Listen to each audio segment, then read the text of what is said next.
Hi, everybody, and welcome to another episode of 100% Yourself with Barbara. I am your host, Barbara, and today I am joined by the lovely Lynn Whitbeck of Petite to Queen. And Lynn, you just shared with me that you are often called the Queen of Sales. Can you explain a little bit more about what you do and why people call you that? Well, I help clients get more clients. That is what I'm all about. I help them with their sales strategy. They hire me to go through their sales strategy because most are chasing down clients, lacking client retention, conversions, and profits. So I help them sort the chaos and really tap into the hidden profits that are already waiting for them when they have better processes and a set sales strategy built around the client thinking, and worthy intent. Oh, I love that. That is indeed, I think, in a nutshell, what most entrepreneurs struggle with at one point or another in their business, right? Yes. Oh, absolutely. Absolutely. Oh, it's such a pleasure having you here today. I've been looking forward to this interview. I know. And I always love seeing you, Barbara. It's so wonderful. I'm always excited to have our conversations. Right? Me too. So, what I wanted to start our conversation off with today is I would like to ask you, what does being 100% yourself mean to you in your personal life or in your business or both? Yeah. So it means showing up as my authentic self. It means laughing. I'm a cheerful, happy person. It means not having to, dress for somebody else's perception of what they think, you need to look like. It means being able to share things about what I do without feeling like I don't want anyone to know, like I play Pokemon Go. Woohoo, it's okay. I love Disney movies, right? I mean, it's just who I am.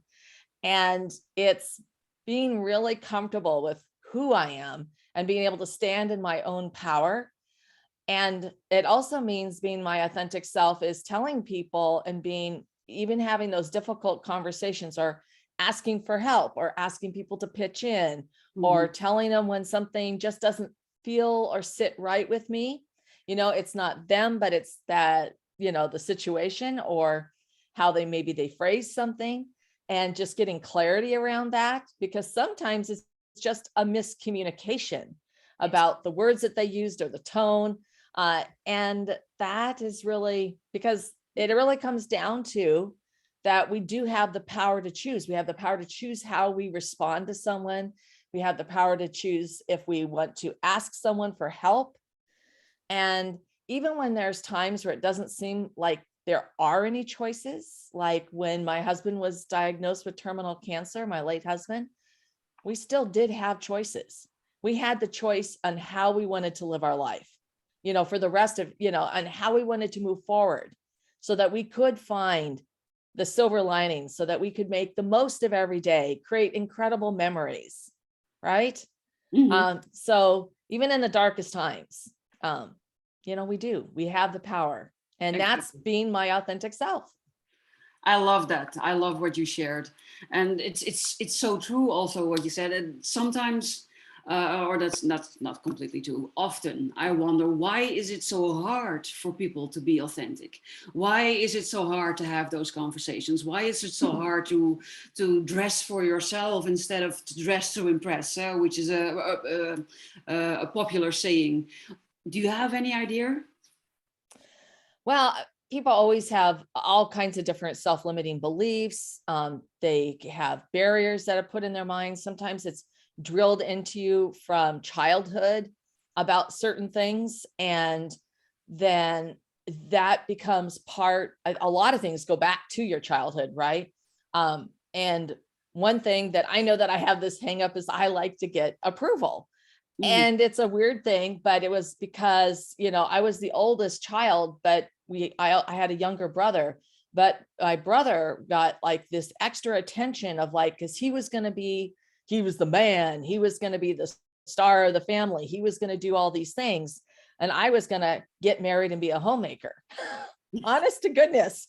And so as a result, it was like, well, no, I mean, there was this core part of me that completely rebelled against this. I'm going to be the star. I'm going to get incredible grades. I'm going to go to the top universities. I'm going to accomplish great things in my business. And it was a real driving factor. But at the same time, there was that craving for approval. Mhm. And that was something that I had to tap into and understand so that I could, and it's, once again, it was sort of like I made a choice, like, why do I feel this way? Mhm. And recognizing I feel this way and I need those accolades or the atta girls. And why do I need that? I mean, this is stupid because that would be like I'd make this beautiful meal and I'd want everybody to tell me what they thought. Yes. Like they're taking their first bite. And it was like, so it was like, okay, this is a problem. What the heck? And you just have to go through a process to really sit with yourself. Mhm. And honestly, if you can go back and look at your childhood, so much is there Oh, in those formative years. yes. And so I really was able to tap into that. And it wasn't because my parents weren't loving and supportive. They were amazing parents in so many ways. But that was this sort of archaic attitude, Mhm. back in the day. Mhm. And recognizing that, and then also recognizing how proud my dad was of me, mostly my dad, and how much he was that amazing, how proud he was of me and what I had done and accomplished. Mhm. So, it just took a little while, and I'm not going to say I'm perfect by any means, because I will still ask as soon as my daughter started, how do you like it? Yeah, but that's also okay. This part can still be there as long as it's not yours completely dependent on the Yeah. answer, right? And I recognize what you're saying again. And most of us, I think, are struggling with things like this because the first 7 years are the most formative years.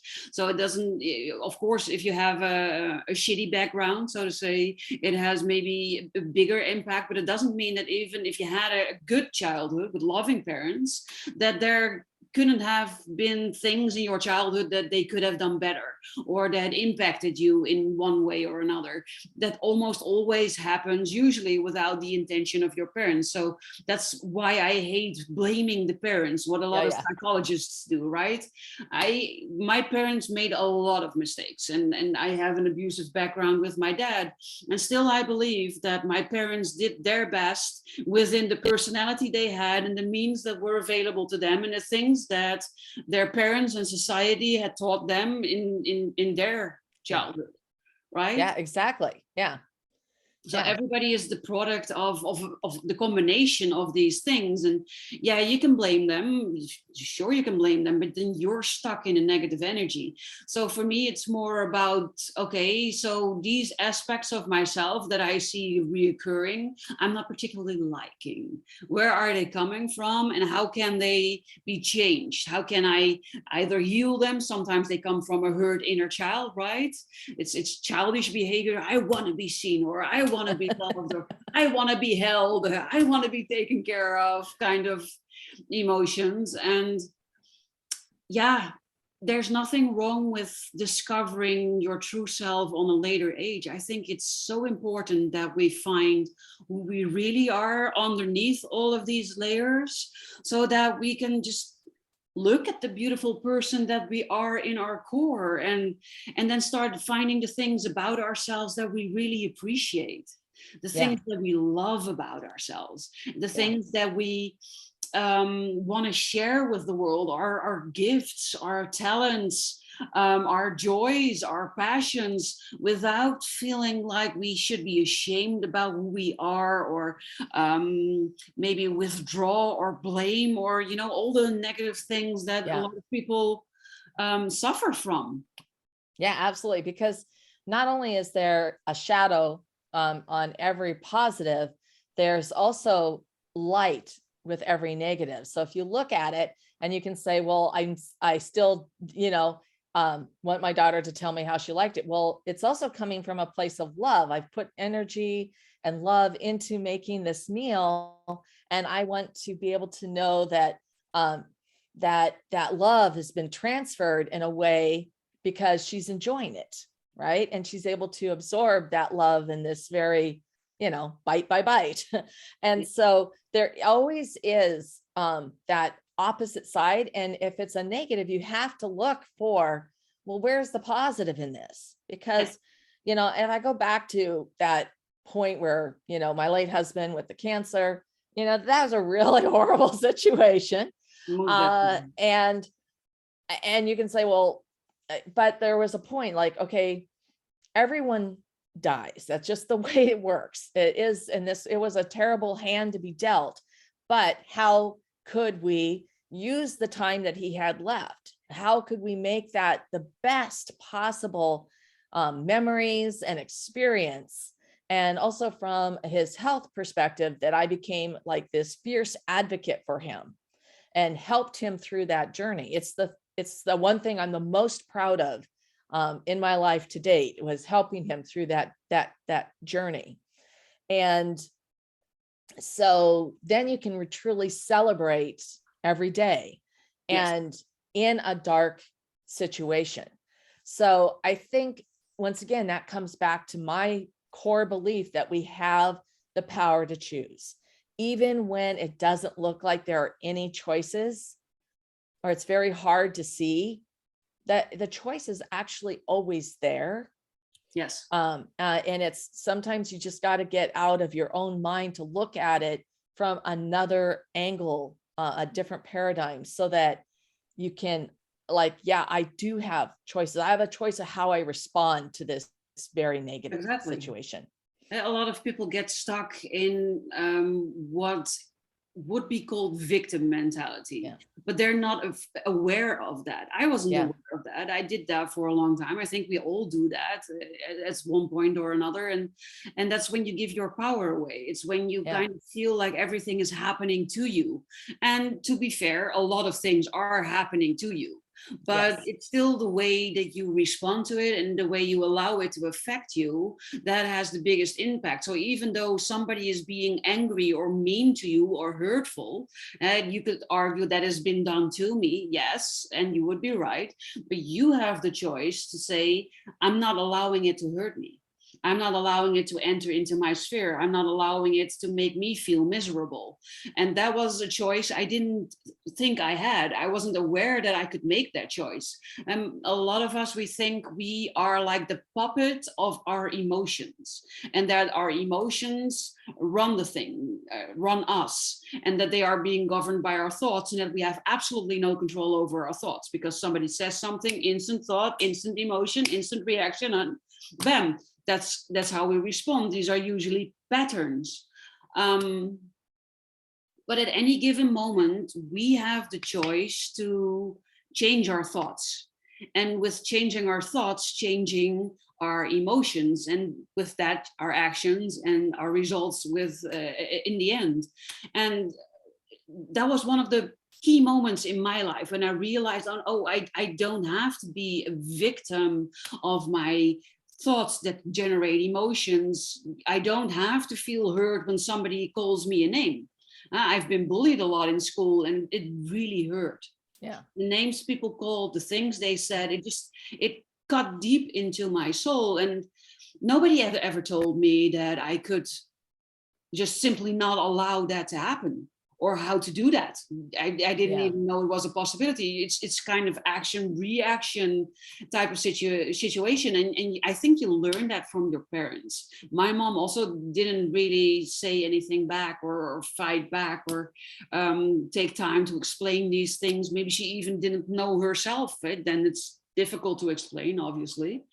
But you have a choice. You always have a choice. You always have the choice to think, oh, hurt. Oh, wait. We've been down this road. We've been hurt before. Okay, did we like this road? No, God, no. We didn't like this road at all. Okay, so do we want to go there? No. Okay, so what if we pause here? Oh, yeah, let's pause here. That sounds like a better plan. And then just pause. Right. And from there, then think, okay, so if not that, what was always my reaction, always was my response, what would I like? Yeah.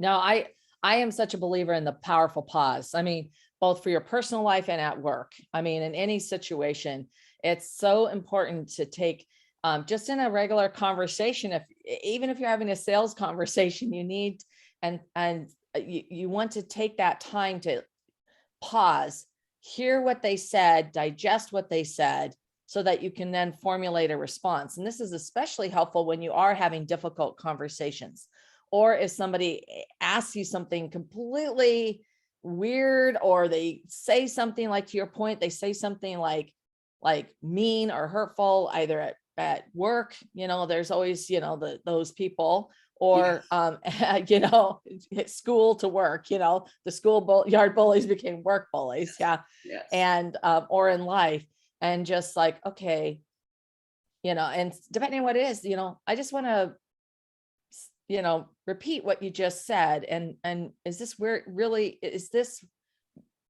you're coming from? Mhm. And I mean, and it's just how you respond to that. But, and sometimes it's just like this really weird question. You're going like, what the heck does this even have to do with the conversation? But what you need to recognize is they could be looking at it from such a different angle, that from their perspective, this is like a really good question. And so then it's like, okay, well, help me understand, Yes.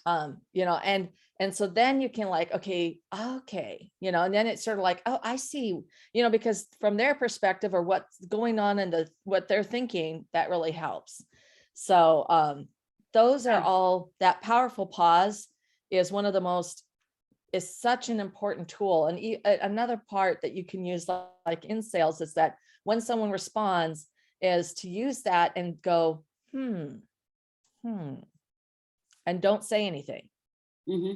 First of all, it gives them like, okay, you heard that she obviously heard me, but she's not responding, because now I have to say something. I have to say something more. And one of the reasons you do that is that in life or at work is that the second thing they say, when you pause like that, but you give them a little, like, okay, they think I got to say something else. And when they say the second thing, it's often closer to what they really mean, or what they really want, need, or lack, or, what they're thinking. Because they're going over what they said, and they're trying to figure out, did I miss something? Yeah. What else do I need to tell her? Or, so it's helpful in any kind of conversation, because you can actually get at, well, what did they really mean by that? Or is that just the surface? What's down below? So just use that powerful pause, give them positive reinforcement that they know you heard them. You're making eye contact, you smile, nod your head, and that but without it being negative, be positive in the tone of your voice, that you're interested. Yeah, like it sounds extremely interesting, and I'm mulling it over in my head, kind of hum. but no words, no actual words. Let them fill the blank, fill the gap. Yes. And I have to tell you, that can be really hard for women. It can be really hard for us, because the way we're socialized and raised, I had to learn this. I had to learn to stop talking and to not fill the gap, because you can literally talk yourself out of a sale. It's just like verbal vomit, which sounds horrible, but so ladies, especially. Yes. You can overwhelm people when you stop. Pause, stop talking, let them talk. Yes. I love that tip. I think that is a very useful one. And what I also like to ask you, when we've been talking about authenticity, and we've been sharing wonderful things, which is absolutely gorgeous, but you are the sales queen. So one of the things that I find myself thinking about a lot is authenticity in marketing, because there are so many gurus out there that teach you to use your story as a way to get people in, but then use their framework, and then to me it doesn't come across as authentic anymore, even though it's their story, because they all use the same type of format. Or they even use it with sales calls, right? You have to write a sales script using a specific format, and then doing that with people. But both, to me, don't feel authentic. What are your thoughts around that? Yeah. So there's two sides to this. So first, I believe that you come with worthy intent, which means that you genuinely desire to help and serve others. And if you genuinely desire to help and serve others, and that you really understand who that your ideal client is, you've worked through your client thinking, what they want, need, or lack, why it's important to them, why it matters to them, how it's going to benefit them, so they can what? And when you meet that person, you create that spark and you can help and serve them. That means that you have worthy intent. So then you're genuinely curious to learn more, to want to know more, and find that out in a conversation. So with that said, you should have some form of templates. And that means that you have worked out that client thinking. You really understand that perspective. You know who your ideal client is. You also know what are the 5 top questions that they have to answer heck yes to before you'll work with them. Yes. And that's the type of information that it's still not scripted, because you honestly, if you know what that is, there's a way that you can ask that in your strategy session on Calendly. You get 10 questions, you can ask questions that they fill in, and you can start to read from that. So like for me, I have to work with people who are in relationship sales, human to human sales. If they're not in human to human sales, it's not a fit, because that's what I do. It's about relationships. It's about building long-term, lifelong relationships. And honestly, most of my clients have become friends. Almost, that's a transition that occurs in the process, right? And so when you look at that, so then you have some questions also around that to understand more, but it's not because I've done that same thing where it's like some kind of cookie cutter, like you do this, these steps, and it feels so unauthentic. It's like sleaze. I don't like it. It has to be from who you are and what you do and how you help and serve others. And it's got to be back to what they need and why it matters to the client, so they can. What's that big goal, that aspiration, that dream that you can help them achieve? Exactly. So, and whatever it is, if it's just so that I have office supplies always in stock so that nobody runs out of pens or staples, that's fine. You're still serving them in that way and providing them the solution. All right. Yes. Yeah, I love that answer. Thank you so much. I agree with you. That's why I always say I have a heart-to-heart talk with people that I meet. And my intention is not to sell you something. My intention is to talk with you, to get to know you, to get to know who you are, what your wants are, what your needs are, where you're stuck, and then determine if there are things in there that I could help you with. Then finding out if you would like to talk with me about if that would be an option, so that I can share with you what I do.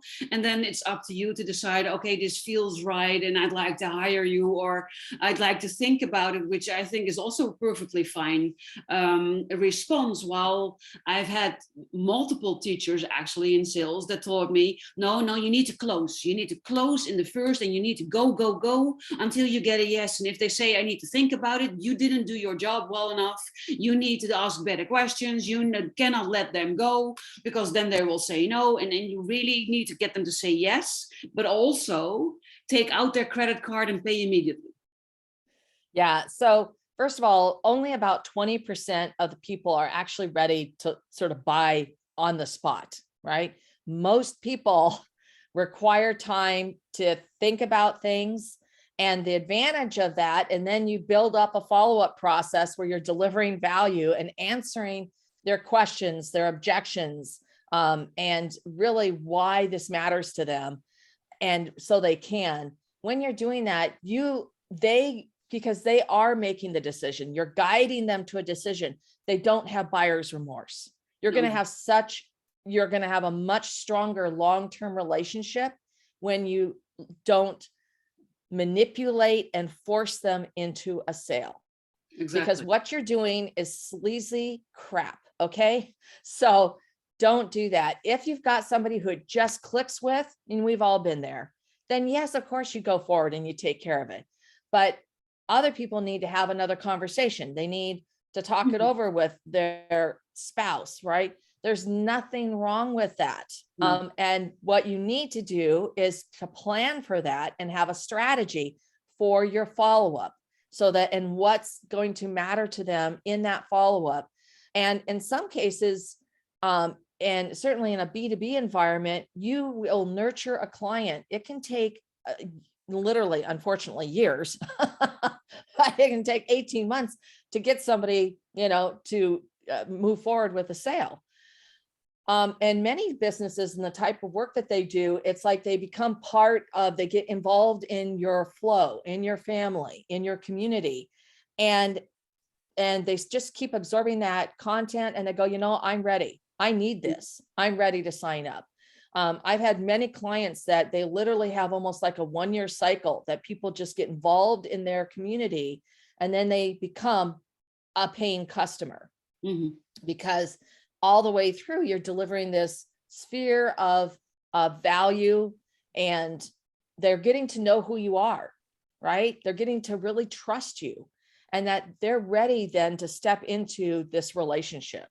And because of that, they're actually better positioned for you to be able to work with them, because now they know so much more about you and what it's going to look like, and they're all in. So you're going to have a more successful relationship. Exactly. Sorry. In the end, you want to work with people who say, I love your energy. I love what you saw. I love your videos. I love the way you talk. I love your energy, because then, you click really well with them. And especially with the work that I do, I am in that authenticity business where I help people discover what's keeping them from being their real self, their authentic self. And then we are going to break through all of those blocks. So sometimes that's just a painful process, right? It can be traumatic events that we need to clear, or past hurts, or other things, there can be severely emotional things that come up. Not always, but it is possible. So you need a certain type of trust with someone to open up and to share. So I don't want people to say yes when they are still doubting, because that means that they are not in a position to open up if they have said yes. And that also means that I am not in the position to actually help them with everything they need help with. So in that case, I think it's better to just indeed orbit in my sphere for a while and just check out what I'm doing, or even have a couple of talks every now and then with someone and answer their questions. And I am also one of those people who try to be helpful whenever I can. So even if they're not buying something from me, I also have a lot of free resources. So then I would say, maybe I could give you this and that will already help you, or check out this, or I even send them to other people if I think that they are a much better fit. And that's coming from your place of authenticity, right? Yeah, absolutely. There are some people that, to your point, you're talking about like one call closers.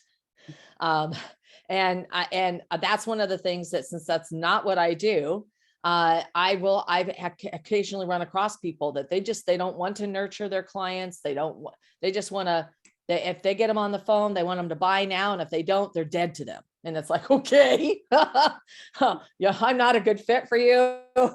But there are people who specialize in this, what I would consider personally manipulative, sleazy sales tactics. So sure, but yeah, but there's also people who specialize in very specific things. Sometimes people there's one part of their business that's not quite working well, or they really want to work on something very specific. Maybe they want to start speaking from stage and being really good at that. Well, I can help them with sales strategy and around that, but that's a very specific sales niche, right? Yes. And then there's people who are LinkedIn experts who can really work with you on those areas, right? There's so much depth and levels of expertise. Then I have a whole trusted network of people that I can say, okay, well, this is someone you can work with for this specific thing, because that's a gap that you have. And that way they can fill that gap, and working with an expert who's in that specific niche. Yes, yes, I agree with you. It's finding your person or your right fit. And the sad thing is that a lot of starting entrepreneurs, and that especially the highly sensitive entrepreneurs are like I used to be also, I didn't know anything about sales when I started my business. So I had to learn. And then there's someone who tells you, I can give you these results. And you believe them because they've positioned themselves as an expert. I've fallen for this trap. And then you sign up for their program because they kind of zoom in on your need. I'm saying it very politely. They zoom in on your need and then they promise you the solution for your need. So if your need is big enough and their solution seems great enough, then you will say yes because you have a need and they present a solution. And then you learn this unethical way of selling because there's still so many people who teach this way of selling. And Yeah. I honestly cannot even imagine that it was effective a long time ago, but somehow it must have been effective. And even people that are not that strong in their shoes, I think they might be swayed by someone who is very persuasive and very powerful and domineering in their energy. And then you get things like buyer's remorse, indeed. And that's the worst kind of thing you can have because that basically meant you did not do your job well. And they Yeah. are not a right fit. And you're definitely not going to give them the results that you thought you could guarantee. Yeah. Yeah. But people like that, they don't care, you know, No. they just have a constant churn of people coming in, they get their money, they give them some, you know, they throw them into Kajabi or something, and maybe they put them on a couple of group coaching calls, but then yeah, and if you work really hard at on your side, you might be able to get something out of it, but nothing like what you're promised. And they do. It's, to me, they prey on the need, they prey on what you want, need, or lack, and they give you this big promise, you know, and but they have this whole bravado of how they can fulfill on that promise. Yes. And so, you know, my advice is definitely to you know, look into people, you know, go in further, go in deeper. And sometimes people have some really manipulative tactics. So if you're ever on like a masterclass, webinar, workshop, anything like boot camp, and they take you through everything, and then they say, if you want a copy of the presentation, you have to write a review for us. This is a classic. And we'll need you to post it on either social media or Google My Business or whatever. And then you send us a screenshot so we can verify that you've done it. Then we'll send you the presentation. What they're doing is they're getting all these people to essentially give them really great reviews from a masterclass or a workshop presentation, not actually working with them day to day, week to week, month to month. I've also seen this happen with podcasts, that you needed to leave a review for their podcast in order to become a guest on their podcast. Yes. Yes. So they're falsely building their reviews. Yes. Now, and I, you know, and you've been a guest on my show. I ask for people after they've been on, if, you know, I also ask, you know, people who are listening, if they like the show and they love what we're doing, you know, to leave us a review. Exactly. But I'm not going to require anyone who can't give a review freely. Right. Exactly. And so once again, so those are some of the things to look out for. Look at what types of reviews. Are they reviews that people actually talk about successfully working with them on their program? And are the people who are talking about that and what they do, are they somebody that's like you? You know, it also has had success. And, you know, it's just amazing how many programs out there are absolutely cookie cutter. I mean, it's just, they're going to take you and stuff you into a hole and make you fit, whether you do or not, you know. That's why I think people need to also speak about their negative experiences with people. Oftentimes it gets hushed or swept under the rug or stuff. But whenever you want to work with someone, I always try to find if there are negative reviews about this person. And of course, there are we call them vinegar pissers. People that have something negative to say about everything because they just kind of like to whine, if I'm being very rude. But you know, we know these type of people. So those are not the reviews that I'm meaning, but the people that actually go in and say, you know, this and this was promised to me and I did that and that and that, and then this and this and this was my result, and this was their response. You know, reviews that are like that, because those are so necessary to weed out the bad from the good people. Yeah.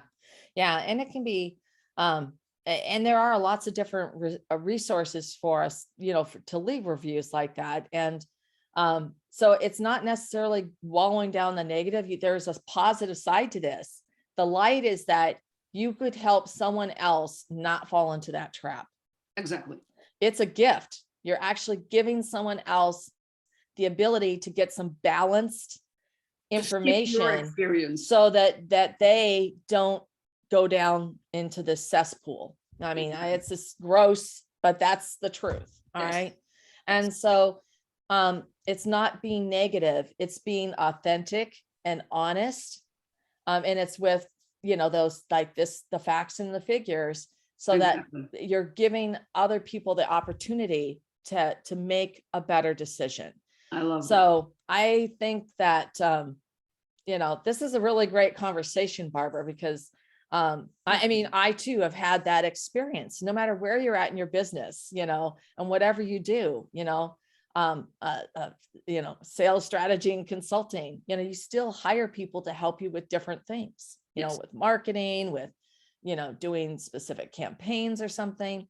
And I have had the exact same experience where, you know, they just put you into this. This is the path that they put everybody through, whether it's a fit or not. Yes, exactly. And it needs to stop. So it's about intention. You don't write the negative review because you have the intention of putting them down or being whiny or negative or spiteful. You know, that's not your intention. Your intention is to write a truthful version of what happened, of your experience. Of your experience, indeed, from your point of view, so that other people can make up their own mind based on your experience and the other things that they're taking in, like videos and stuff. And to me, that's indeed extremely valuable, because if I had seen reviews like this for the people I falsely trusted in, that would have saved me some genuine heartbreak. Yeah, and a whole bunch of money. Yes, that too. And I know it also is the same for you. So yeah, of course, people, when you're listening to this and when you're watching this, we would love a positive or a negative review of any kind, a truthful, honest review of what you think about the show and the things that we are sharing. But I agree with you, Lynn, we're having an amazing talk.